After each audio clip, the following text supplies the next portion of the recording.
So the first thing you do is you're going to want to apply your wig cap and make sure that your hair is pushed in all the way so that when you put on your wig, it will be all good. So starting off, you're going to want to use Mehron Clown White as your base. Some people don't like to use white as a base, but I find it really good to help blend the pink in, make it look a little bit more natural, as natural as you can, for something that's really not natural at all. But just keep blending until you feel like you've got a decent amount of white on your face.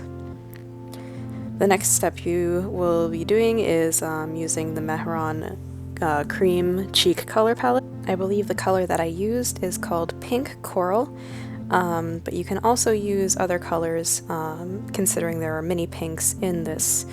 First I start off with my forehead. I just feel like doing different parts separately. So I always start off with the forehead and then go inward with the cheeks.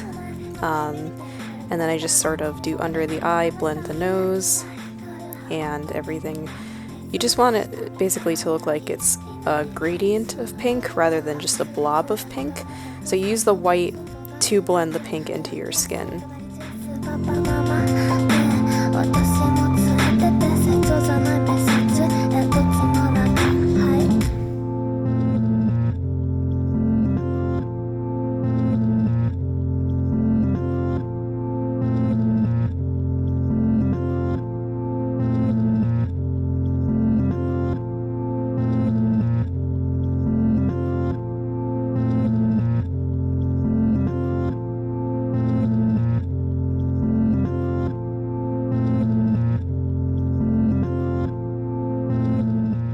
The next step will be to use Thumper Color Pop and basically powder your face with pink.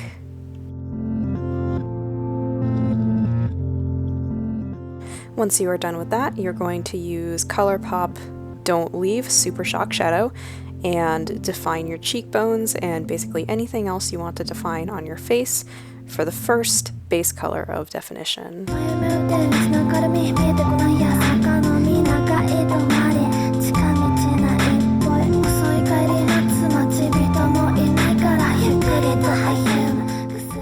The next color you're going to want to use to make it a little bit darker is called Wild Thoughts, which is also a Super Shock Shadow from ColourPop. And basically you just want to get in deep with a little bit more dark colors to make it look more natural of a blend.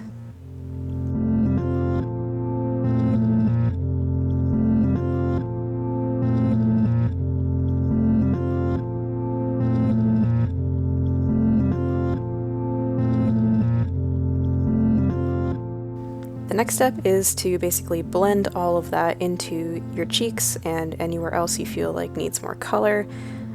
Don't worry about highlighter until after everything is blended.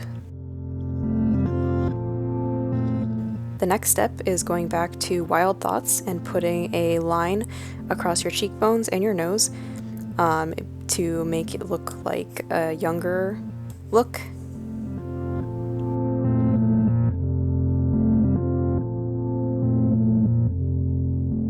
I decided it wasn't dark enough, so I took a little bit of more of one of the darker colors and just dabbed it onto my cheekbones and over my nose to really make it pop.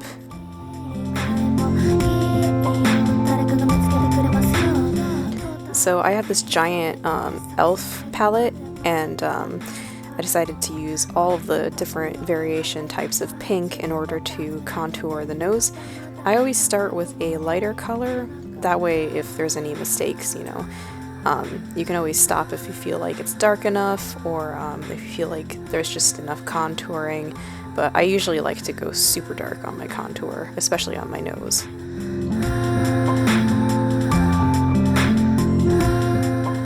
I decided to add a little bit more of a brownish red color to the contouring of my nose, mainly because I really like to go dark on contouring.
favorite part of putting on makeup. I am using the liquid eyeliner from Hard Candy, Walk the Line. You can either start from the front of your eye or the back of your eye. Sometimes I start from the front and sometimes I start from the back. But what you want to go for is you want to make the tips of your eye thicker than the fronts of your eye. So always go lighter the further in to your eye you get, and always get thicker and more pointy the further out you get. If you make a mistake, the tape will catch it.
I will be